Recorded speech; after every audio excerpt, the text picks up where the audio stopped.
قربونت عزیزم، بفرما. قربون بفرما، معرفتت، در دست خدمت باشید. فدات بشم الهی.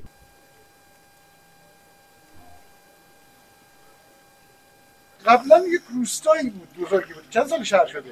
اینجا در حدود 15 سال میشه. 15 سال میشه.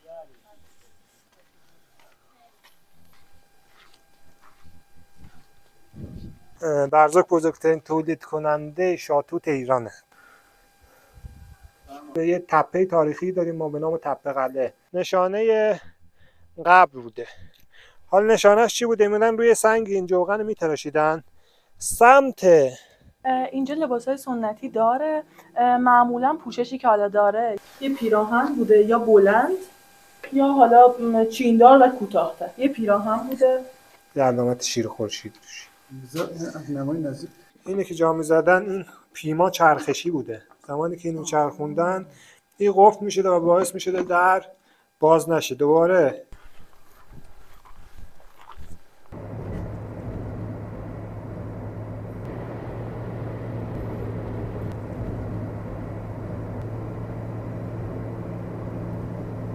درود بر شما دوستان. ما یک سفری را آغاز کردیم به سمت منطقه تاریخی برزوک از توابع کاشان در استان اصفهان. از تهران که به سمت دلیجان حرکت کنید و جاده میمه رو در پیش بگیرید، سر دوراهی خانسار گلپایگان یک راه سمت چپ میپیچید و تابلوی برزوک رو میبینید.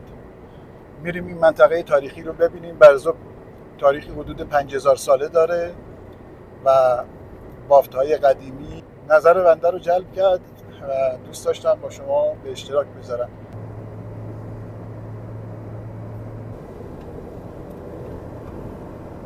خب منطقه کاشان یک اقلیم خشک و کویری داره.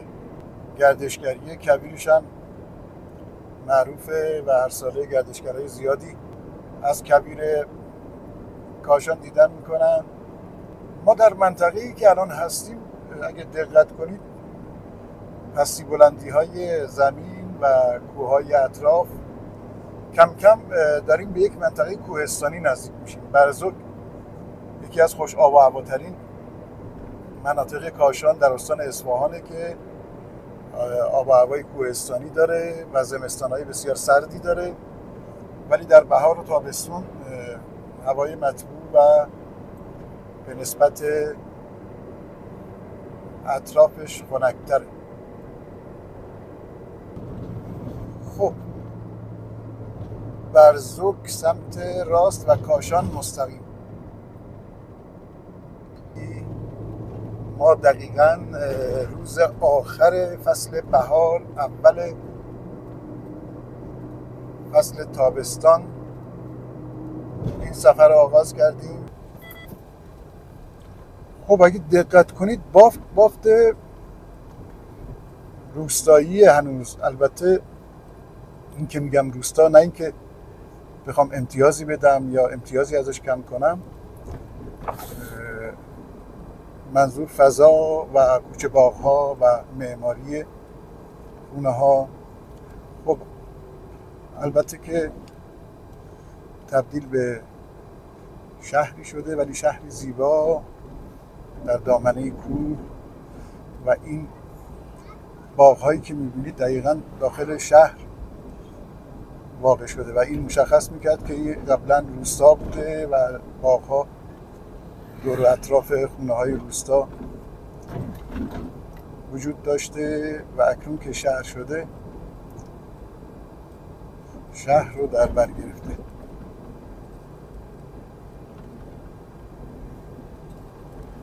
خب ما داریم کم کم نزدیک میشیم به همین تپه قلعه که بسیار معروفه، با یک اقامتگاهی هماهنگ کردیم.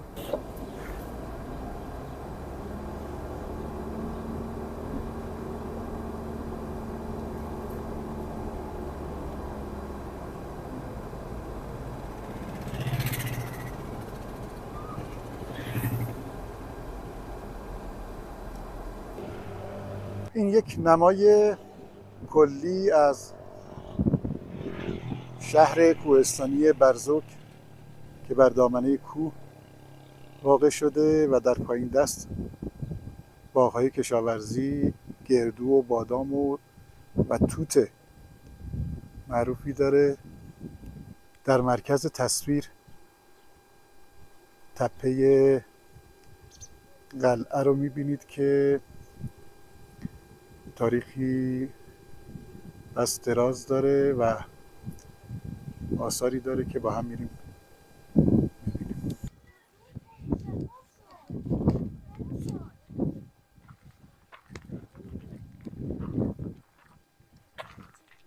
سلام بچه ها.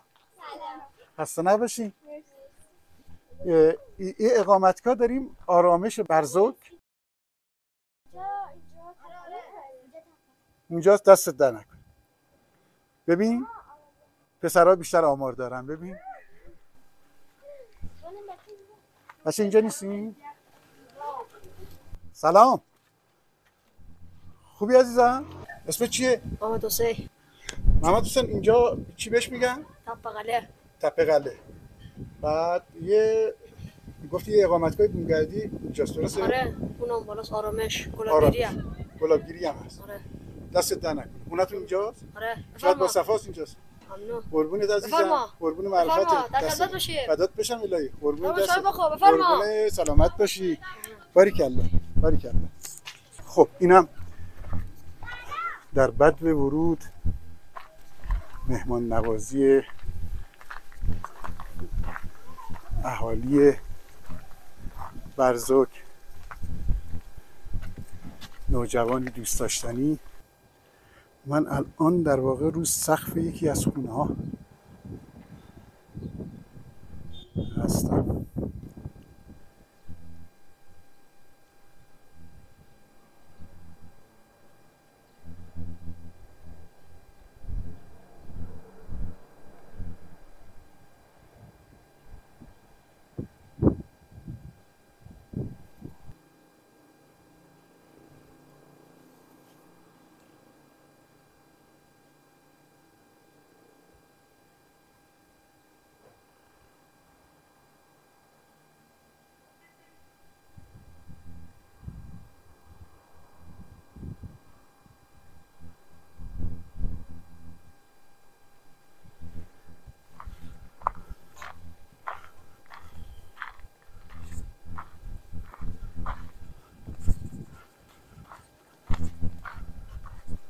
اینا بخشی از کوچه های کوهستانیه. ببینید چه زیبا.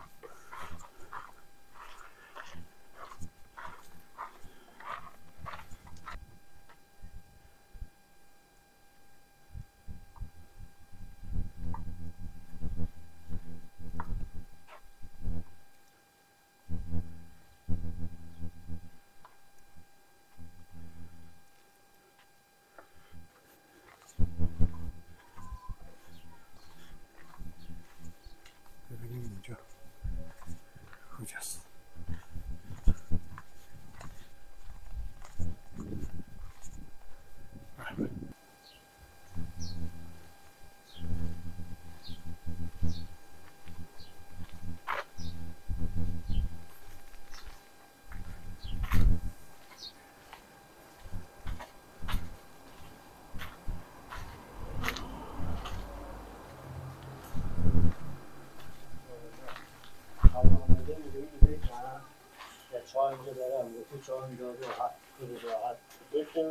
درود بر شما. سلام.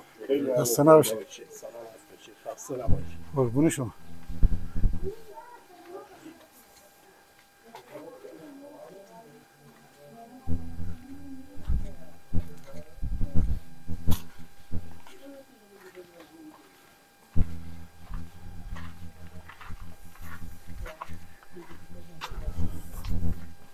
سلام. خسته نباشید.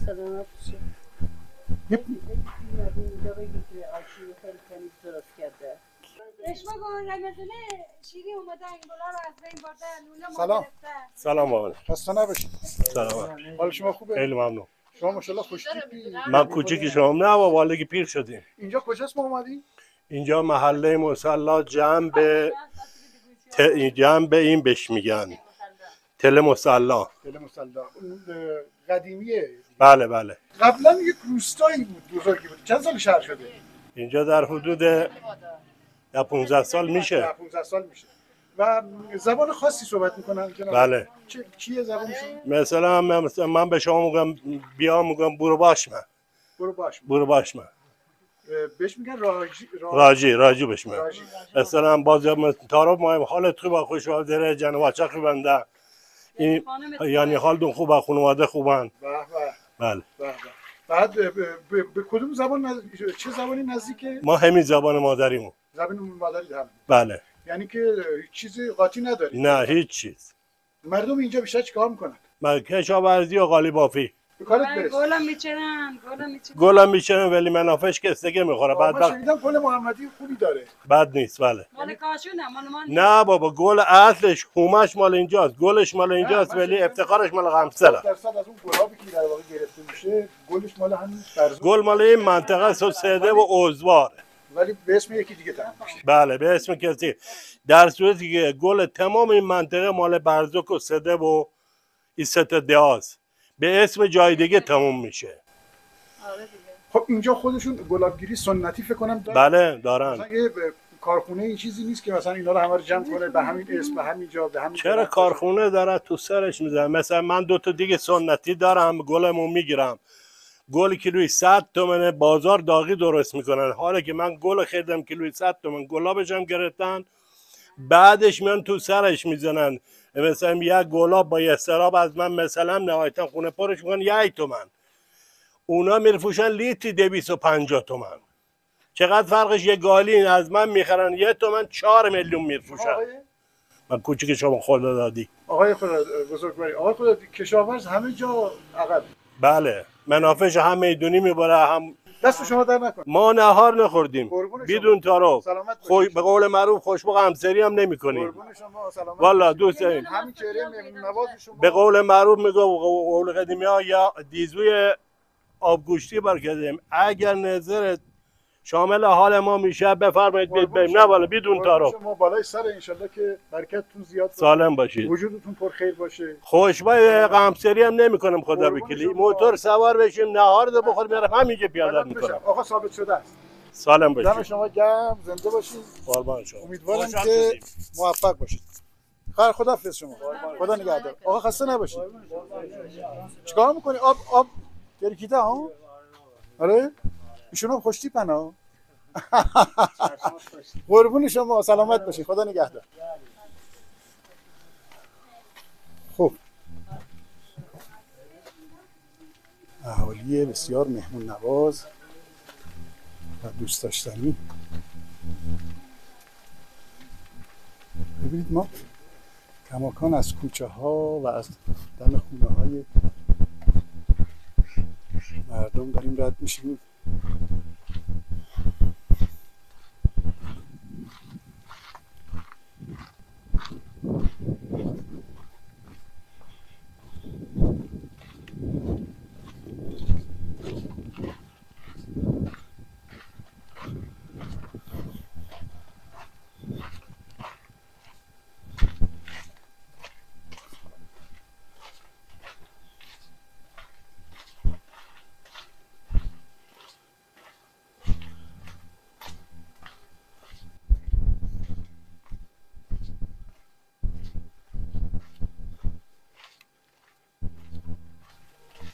جناب آقای مولا جان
خب میریم توی کوچه های تنگ معروف به آشتی کنون. ببینید پر از این کوچه های زیباست با این پنجره های زیبا و این خانه زیبا.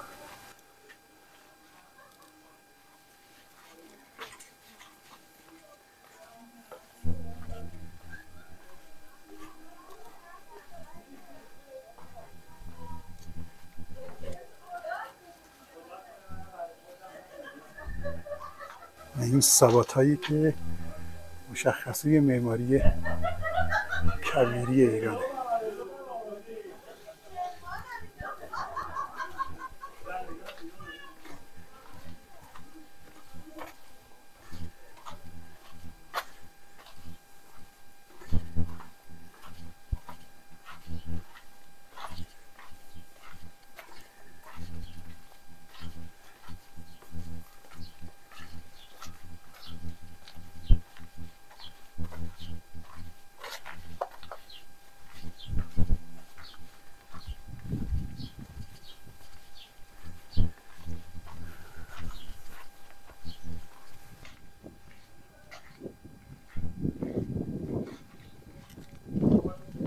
درود بر شما. احوال شما خوبید انشالله؟ سلامت انشالله. قربون شما. خوش اومدید. برزوک بزرگترین تولید کننده شاتوت ایرانه. پایتخت شاتوت ایران که ثبت جهانی شده. بیش از 73.5% گل محمدی استان اصفهان از بخش برزوکه که تو گوگل هم سرچ کنید داره میاد بالا. که تو بحث گلابگیری زیاد اسمی برده نمیشه. حالا این بحث دیگه تبلیغات و مانوری رو برزوک نیست. بعد بیشتر کارگاهایی هم که داخل برزوک هستن همه صنعتی ان. حدود 12 تا کارگاه صنعتی داره که تو شهرهای مختلف دارن بار همون گلاب یا عرقیات رو پخش میکنن. بفرمایید. بله بفرمایید. ببخشید. بفرمایید. حتی حدودی شما رصد کردم اونی که تلاش میکنید برای معرفی. عذرخواهی میکنم. عجب میکنم جای فاینا اینجا همین کوچه بالا ما این تراسه نیست.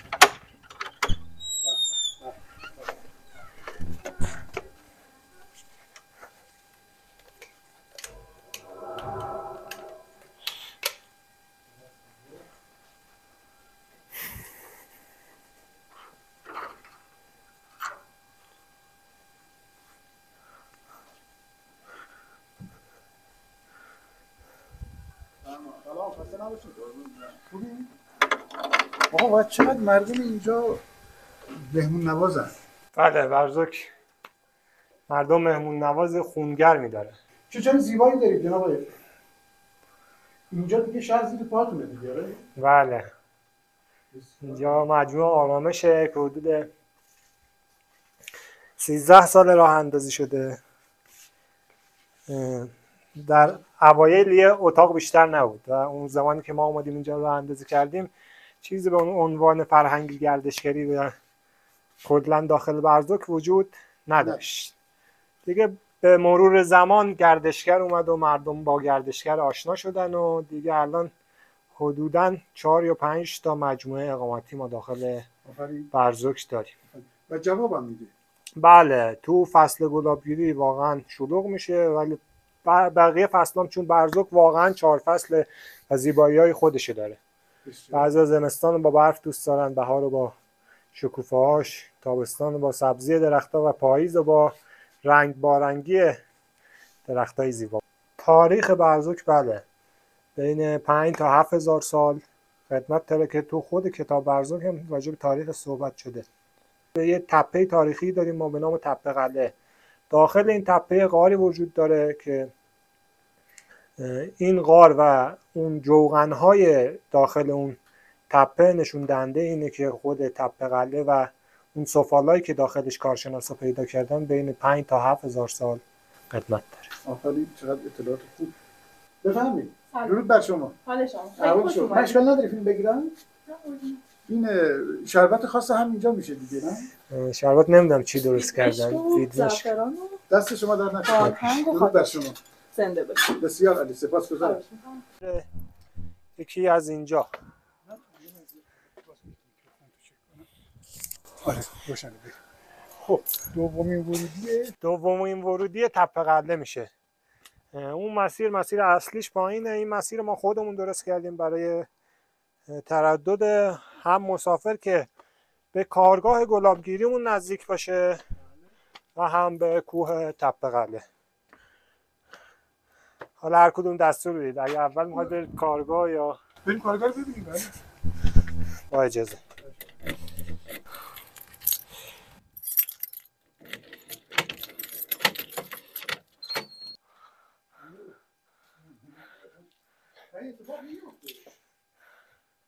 چند تا گیاه داریم که فصلیه، مثل گل محمدی، نعنا، بیدمش و بهار نارنج.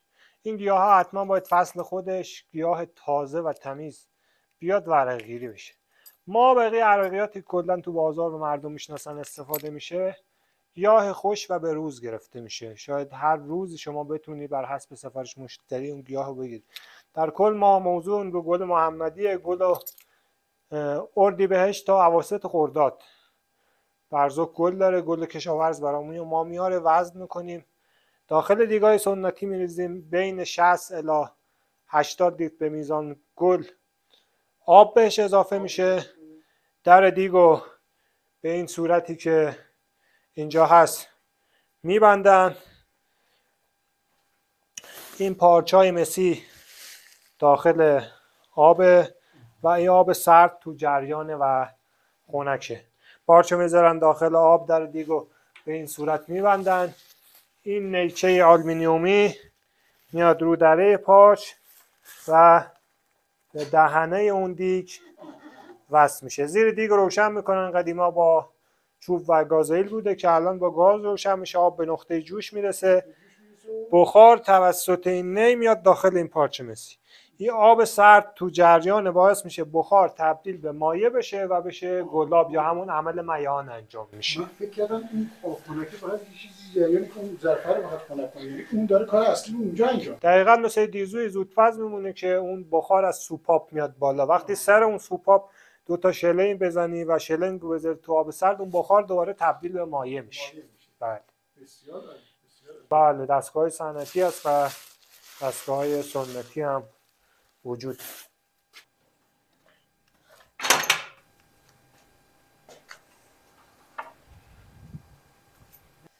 این کلیدا از همون قفلاست ولی برای خودش یه موزیک داره.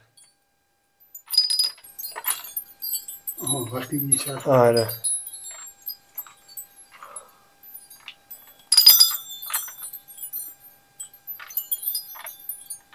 به به، چه فکر قشنگی.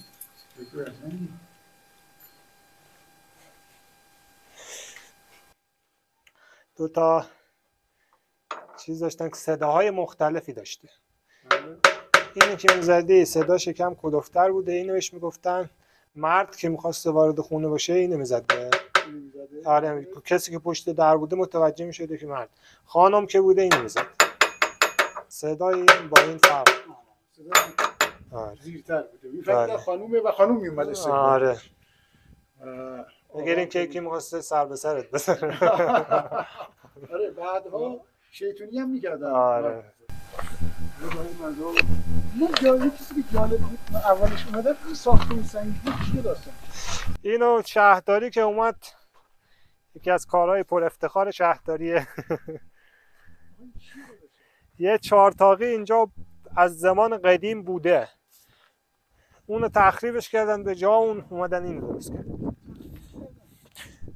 اون سرکوهایی که اسم سرکو یا هونگ بود که به زمان اون کسایی که نمیدونستن علم باستانشناسی چی و تجربه نداشتن اسم سرکو یا هونگ. در اصل علم باستانشناسی میگه جوغنه.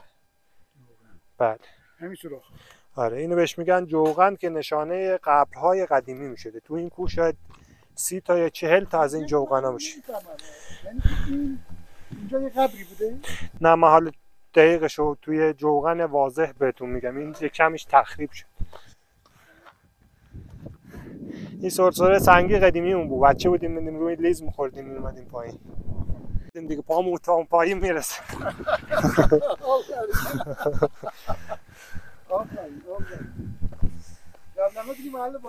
آره اینجا بود دیگه. سرسره هامونم نوستالژی بود. این سنگ اون جوغن من میتونم تو گوگل سرچ کنید راجع به جوغن. اینو ما میگیم جوغن. آره اینی که میگن تپه قلعه زمانش برمیگرده به زرتشت یا همون آیین آتش پرستی، یا میگن قدمت 4000 ساله داره. بر حسب من به شخصه به عنوان کسی که تو همون اشیاء قدیمی و اینا کار کردم، بر حسب این جوغن دارم میام همچه حرفی میزنم. این جوغن نشانه تو همون گوگل هم سرچ کنید یا اون چیزی که مطلب صحتش ببینید، نشانه قبر بوده. حالا نشانهش چی بوده؟ میدن روی سنگ این جوغن میتراشیدن، سمت فلش این سنگ به هر سمتی بوده نه اون شما رو هدایت میکرده به سمت قبری که اونجا، دفینه‌ای که اونجا هست. یعنی شاید میتونه این قبرایی بوده که توش اسباب اساسی هم میذاشتن. قدیما هر کسی که میمرده، هر شخص مهمی که مرده، حالا یا سردار یا سرباز، هر چیزی که میمرده، بر حسب و گمان این بودن که اون دنیای واهی که دوباره به وجود میاد تمام وسایلش کارش داره. بله، سکه ها، شمشیرش و همه اون چیزایی که ابزارالاتی که داشته با خودش دفن میکردن. برای همین خاطر یه نشونه میذاشتن، نمیذاشتن که مثلا شما بفهمی این قبر کجاست. برای حسب این نشونه میدونستی که آقا یا 5 متر پایین ترش یا 10 متر اونورترش. بس اینا نشونه، هر کدوم نشونه آره یه قبره. هر این سوراخه چیه داستانش؟ او حفره رو میکندن به عنوان یه نشونه، ولی زمانی که مثلا بارون میاد، حتی چیز هست، میتونه آبگاه یه پرنده باشه که به قول یارو گفتنی، مثلا الان کسای امروزی که میرن به قبرستون دون برنج دیدی میپاشن یا دون گندم، اونم یه همچی حالتی میشد. ولی در کل میشه گفت همون نشونه است. ولی اون نشونه رو جور دیگه هم میتونن بزن، مثلثش هست، مربعش هست. بله. هدایت کردن. مثلا چقدر از اینا داریم؟ مثلا تو خود تپه حدود 30 و خورده ای. آره همون بالا که برید 3-4 تا پشت سر هم هست. در صورتی که اگه این جوغن بود و کاربردی داشت که شما می‌خواستی مثلا گوشتی توش له کنی یا ادویه توش له کنی، شاید 1 یا 2 تاش باید می‌بود. بعد توجیه نداشت. آره تو کوه یکی می‌برد خونه، حتی همراه خودش. تو خونه، توی اتاق، تو سایه خنکی. اینا الان جوغن‌هایی که مثلا یکی اونجا بوده، دوباره 2 تا اینجا بوده. 2 تا جوغن در کنار هم نشانه 3 تا قبره. 2 تا جوشن در کنار هم نشانه 3 تا قبره، یکی تک قبره. از 3 تا که میره بالا مقبره خانوادگی میشه. یعنی ما داریم که ستایی ما اینجا نداریم. ما بیشتر از 2 تا اینجا نداریم که کنار هم باشه. جالب بود برام. و اینجا چقدر زیبا. اون تپه کیه؟ اون کوه، هر کوه‌های برزوکی اسم داره. مثلا ما به اون میگیم کمره اشک. کمره اشک. بله این کوه بهش میگن مرژنون. بله اینم یه بنده خدای تازه اومده یه کافه قوری اونجا زده که. بله. و اینا بافت قدیمه. بافت قدیم کلا میشه همین حومه‌ای که ما هستیم دیگه. بقیه‌اش میشه بافت بالاها رو نگاه کنید همش دیگه خودش تغییر بافت شهری. و این طرف مسکن مهرای دوره احمدی نژاد. مسکن مهر دوره احمدی نژاد میشه. حالا اونو مثلا رفتن اونور ساختن اشکال نداره. میگی من میگم چهره این چیز عوض نشه. حالا مردم هم حق دارن و به هر حال گرفتارن، باید کمک بشه محکم سازی کنن. برزوک فرهنگش به دیرین برمیگرده. حالا از اون مهمون نوازی که شما گفتید اونم برمیگرده فرهنگ و اصالتش، ولی در کل مردم برزوک مذهبی هستند. کلا مثل خود کاشان یا برزوک مردم مذهبی هستن. ولی مهمون نواز، من این نمیتونم توصیف کنم راجع به فرهنگ و مذهب ما. ببین مثلا عروسیایی که اتفاق میفته هنوز اون رسم و رسومات قدیمی میدونم کم شده، میدونم همه چیز چشم‌بازی شده و تالار و داستان تشکیلات، ولی قبلش بعدش وقتی اون سنت ها اتفاق میفته عروسی های بعضی ها میان عروسی های خاص میگیرن، همون سنت رو برگزار میکنن. ما سالیانه یه بار خودمون کل تقریبا میشه گفت همون مجموعه گردشگری هایی که تو برزوک هستن با همکاری شهرداری برزوک و موزه مردم شناسی شهر، اون لباس های سنتی که خودمون داریم یا موزه داره همه رو با هم جمع آوری میکنیم. یه عروسی نمادین داخل باغ فین برای عید نوروز تو 3 روز یا 4 روز راه اندازی میکنیم به همون سبک قدیم. ولی بعضی هم هنوز هستن، کسایی هستن که اون عروسی رو که انجام میدن با همون لباسای سنتی و سبک قدیم دوست دارن فیلم برداری کنن. ولی در کل دیگه الان کسی داخل برزوک از تالار استفاده نمیکنه، تالاری وجود نداره. ولی کسایی که میخوان استفاده کنن میرن خارج از برزوک. هنوز همون عروسی‌های خونه نشین و که توی خونه همسایه و خونه خودمون هست با همون صفای قدیمی وجود داره.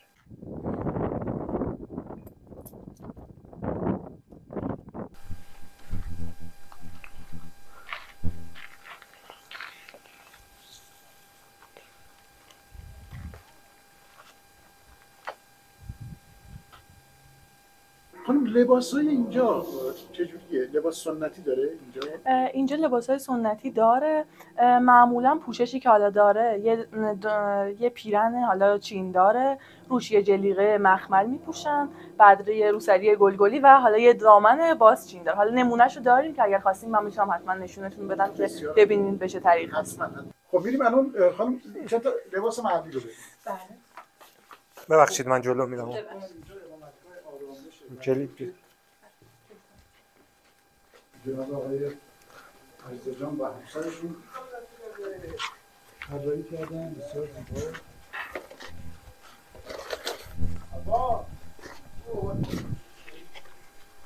یه واحد دیگه هم داریم ببینیم. آره الان مختصم آمدی. متوجه شدم اینجا همش مجموعه شما میشه دیگه. بله بله. و همین تراسی خودش چقدر زیباست بابا. نه مثل خونه های قدیمی همش به هم متصله. قبلا هم به هم دیگه راه داشتن. کل ساخت و سازش و طراحیش همه رو خودم انجام دادم 0 تا 100ش.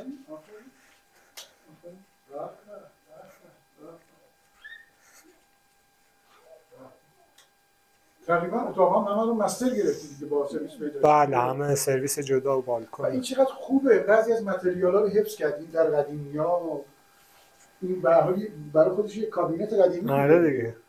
این پنجره‌ها و با این کیسه نوسازی کردیم ولی خیلی چیزا رو حفظ کردیم. مثلا این سقف‌های چوبی و این تاقچه‌های مشخصه معماری منطقه کبیری ماست. این بالش‌ها در فرهنگ ایرانی آقا نگاه کردنش خستگیتون میگیره. این چیه؟ این چوب لباسیه، چوب درخت ونه که شاخه هاش بالش زدن و لباساشونو چوب لباسیش کردی؟ آره چوب لباسی. چه فکر قشنگی. بسیار عالی. یعنی کسی که صبح اینجا از خواب بیدار شد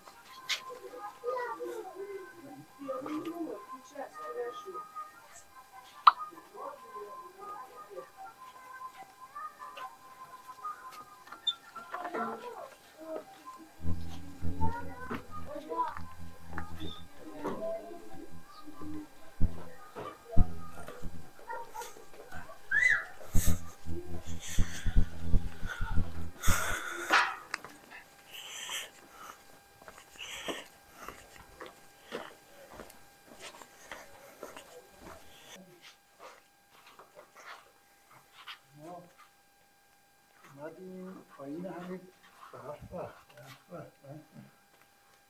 چی کردیم؟ این موزه رو خود درست کردیم؟ آره اینا رو 9 سال طول کشید تا وسایلش جمع کرد. تک تک اینا رو برام یه خاطره است. مثلا یکیشو براتون تعریف میکنم. همینه که جمعشون کرد. آره این زنگ رو بهش میگن زنگ شیر و خورشید. یه علامت شیر و خورشید روش. نمای نزدیک یه علامت شیر خورشید روشه. بله بله پاک. این زنگ رو من حدود 10 یا 11 سال پیش بود. بابام گله‌دار بود. بعد دنبال گوسفند بودم. هنوز وسایل موزه رو جمع‌آوری نکرده بودم، ولی علاقه‌ای به چیزهای قدیمی داشتم. یه همکار داشتیم، اونم چپون بود. این زنگ گردن اولاغش بود. رفتم پیشش بهش گفتم که این زنگ رو من میدی؟ گفت نه. گفتم یه بزغاله های گله‌مو بردار برو، این زنگ ازت میگیرم. خب باشه قبول کرد. رفت داخل گله پدرم یه بزغاله های خوب گرفت و رفت و منم زنگ رو گرفتیم آوردیم خونه قایم کرد. شب اومدیم خونه، بابا گفت زنگ چیز بزغاله کو؟ گفتم هیچی، گرگ برده. آره دیگه از یه بزغاله زنگ در اومد. ولی اینا همش علاقه است دیگه آدم. بله. چند تاش که خیلی قدمت، مثلا اون اینا سرکو داره؟ آره سرکو خونگی میشه اینا، چون هونگ داخل خونه استفاده میشه، بزرگ نبوده که مثلا تو. بله. اینم که میشه برای پن بزن. آره پش پندازی میکنه. بله. میشه گاف صندوقای الان و گاف صندوقای قدیم. این کاربریش این بوده که داخلش وسایل ارزشمندشون رو میذاشتن. اینه که جا میزدن، این پیما چرخشی بوده. زمانی که اینو چرخوندن این قفل میشده و باعث میشده در باز نشه. دوباره این پیما رو که میشه این میاد جلو و باز میشده. دقیقاً زمانی که اینا میچرخیده این باعث میشده بره جلو، این آزاد بشه. وقتی میمده کلا میمده عقب، داخل این زبونه میافتاده این پیما که میچرخیده. یعنی ما الان مکانیک آره امروزی گاف صندوق دقیقاً. بعد اون وقت بشه خلاص اینو بعد نشونی میذاشتن اینو خودشون روبروش یه خط داشته اگه توجه کنید. این بله این 3 تا خط داره. بله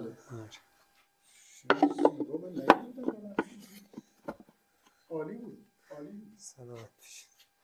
اکثر لباسای خانوماست. این لباسا میشه لباسای آقایون. یه کت، یه پیراهن، یه شلوار، یک شال که میشه این شال و یک کالا که میشه این. بسیار عالی. چقدر بهتون میاد. سنتش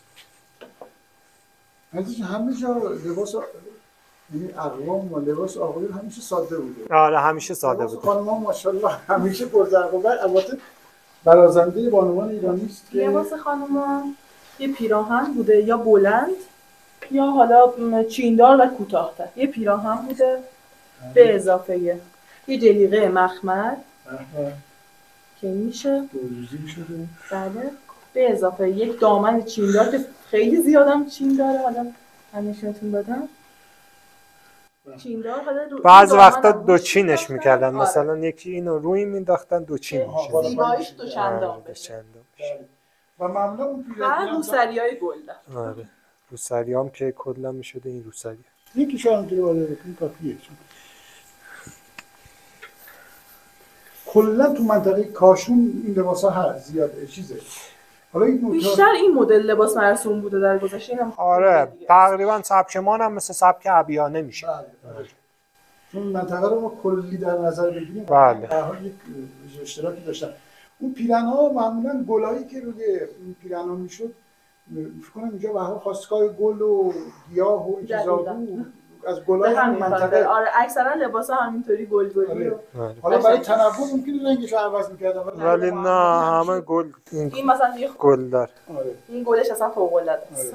گل محمدی همش توی اینا روز اینجا وجود داشت. بسیار عالی. دست شما در نکنه.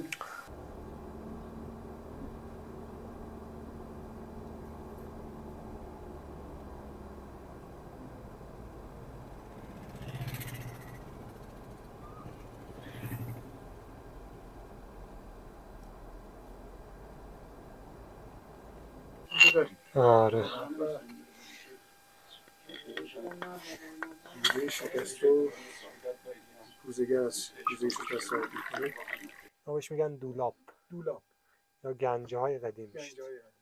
میگفت حاج آقا از تهران اومده میخواد ببینه چند سال چه کی زندگی کرده. آره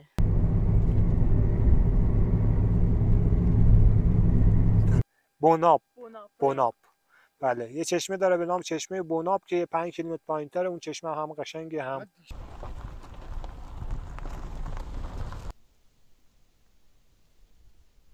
بله این قله بسیار زیبا. غریب گفت اینجا خوشش شده. درود بر شما، خیلی خیلی خوش اومدین. یالله خیلی مخلصم. آباد گل به شهر کامو و اقامتگاه بومگردی دهات خوش اومدین. با